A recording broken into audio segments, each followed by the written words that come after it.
Listo, Carlos. Listo, perfecto. Buenos días. Bueno, un saludo muy especial a María Consuelo, a los compañeros de MAT 1 y a los compañeros de MAT 2 para esta presentación de la actividad 1.4. Dentro de las actividades que desarrolla el análisis didáctico para esta maestría, vamos a hacer una pequeña introducción a lo que es el análisis del plan de aula. Los compañeros del grupo 4, Blanca Arenas, Nelson Lizarazo, Mauricio, y que les habla Juan Carlos Rubiano. Básicamente lo que nosotros trabajamos fue los planes de aula de las instituciones en las que trabajamos.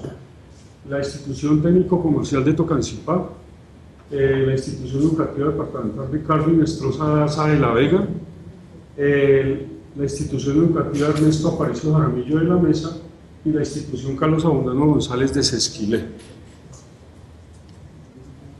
Dentro del análisis que vamos a hacer del plan de aula, vamos a hacer algunos comentarios, unos pasos respecto a la finalidad, agentes, protocolo, condicionantes, recursos y análisis. Esas son las actividades que estaban programadas para el análisis del plan de aula. Nosotros básicamente nos vamos a centrar en condicionantes y análisis de la estructura. Para los condicionantes, encontramos que lo que condiciona la elaboración del plan de aula de nuestras instituciones, inicialmente habíamos pensado de que no eran muchos, pero en la medida en que fuimos analizando nuestros planes de aula, encontramos que realmente son muchas los aspectos que modifican o que nos sirven para elaborar los planes de aula.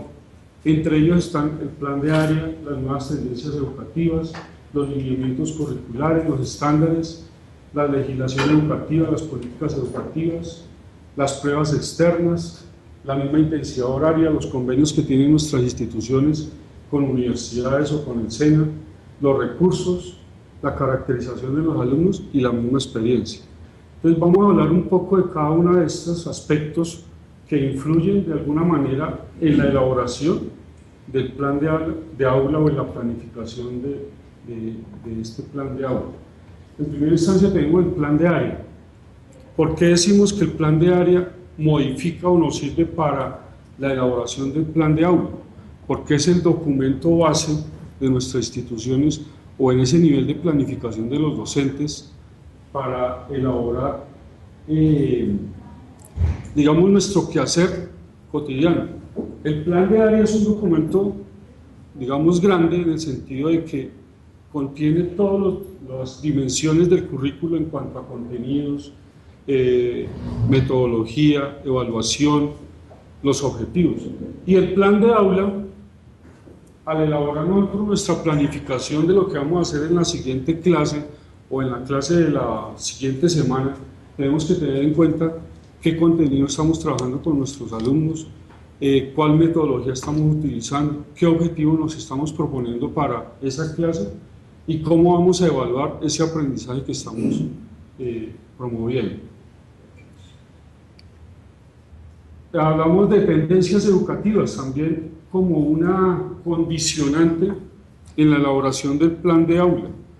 Estas tendencias educativas se refieren básicamente a la evolución que ha tenido la educación en cuanto a la calidad, mejora de la educación, plantea cambios en los enfoques. Entonces hay colegios o instituciones que de pronto hacemos la planificación por proyectos o nos basamos en educación orientada hacia el aprendizaje por competencias. Entonces eso hace que nuestro plan de aula se vaya también modificando en la medida en que estas tendencias van cambiando. Los lineamientos curriculares.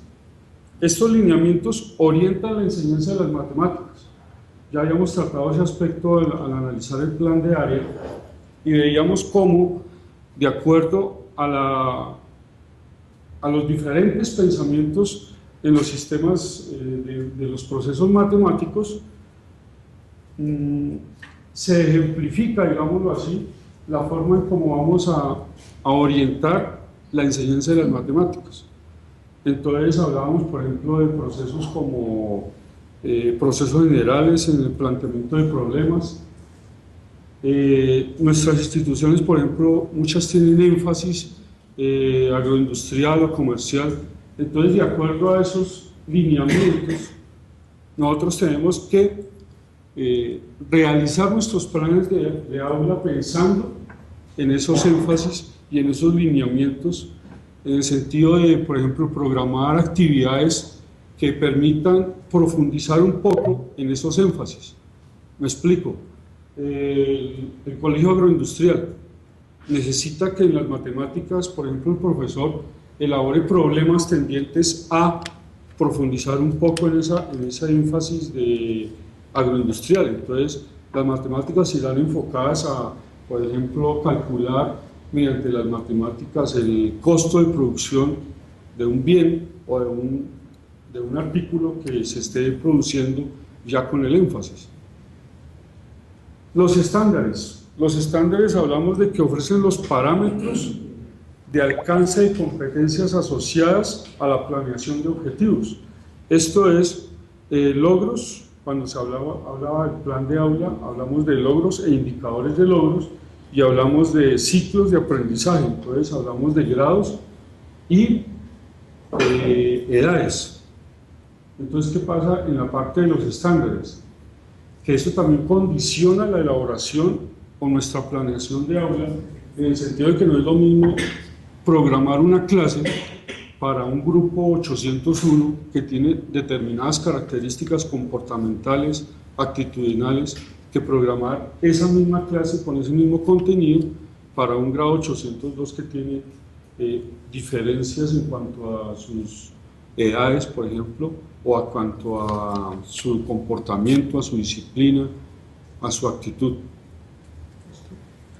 La legislación educativa, también como condicionante, en el sentido de que, por ejemplo, hablábamos ahí mucho del decreto 1290 del 2008, que es el que permitió como una autonomía en la evaluación, y como la evaluación hace parte del nivel de planificación de los docentes, entonces eso hace que nuestro quehacer diario también cambie respecto a esas legislaciones o a esos nuevos decretos que salen para, digamos, controlar o de algún modo mejorar la calidad educativa. Las políticas educativas. En esto de las políticas educativas hablábamos de tres aspectos básicamente: la gratuidad, hablábamos de la equidad y el desarrollo tecnológico. ¿Cómo condicionan estas políticas la elaboración del plan de aula? Por ejemplo, la política de la gratuidad. Uno ya no puede esperar pedirle un texto al alumno para que trabaje determinados talleres, porque ya los mismos papás no compran el texto porque hablan mucho de la gratuidad en la educación, entonces esperan que el profesor les dé todo. Políticas también de la gratuidad nos afectan nuestro quehacer en el sentido de no poder hacer guías muy extensas por el costo de las fotocopias. También puede afectar la elaboración del plan de aula. En cuanto a la equidad, hablábamos de los ciclos de aprendizaje. Entonces, se refiere a que son diferentes las formas de aprender de un muchacho a otro, entonces también nos afecta la forma como tenemos que planificar esas actividades de aula. Las pruebas externas, ¿cómo condicionan las pruebas externas ICFES-Saber o las pruebas Saber-ICFES? En el sentido de que tenemos que adecuar nuestros planes de aula, a esa planificación que se hace. Recordemos que el examen del ICFES más o menos hacia agosto, entonces nosotros hablábamos de que nos afectaba en el sentido de que nos toca a veces agilizar algunos temas y cambiar nuestro plan de aula para poder transmitir a los muchachos algunos conocimientos que pueden estar preguntando en esas pruebas externas. Intensidad horaria y cronograma de actividades, por cuanto el colegio o la institución tiene programadas ciertas actividades que pueden afectar ese plan de aula. Los convenios con el SENA también, en el sentido de que nos lleva a modificar ese plan de aula de acuerdo a lo que tenga establecido con el SENA. Recursos, caracterización de los alumnos, que había hablado un poco en los lineamientos, y la experiencia que tenga el docente para basarse en la experiencia y cambiar su plan de aula. Juan Carlos. Sí. Gracias, Juan Carlos. Gracias.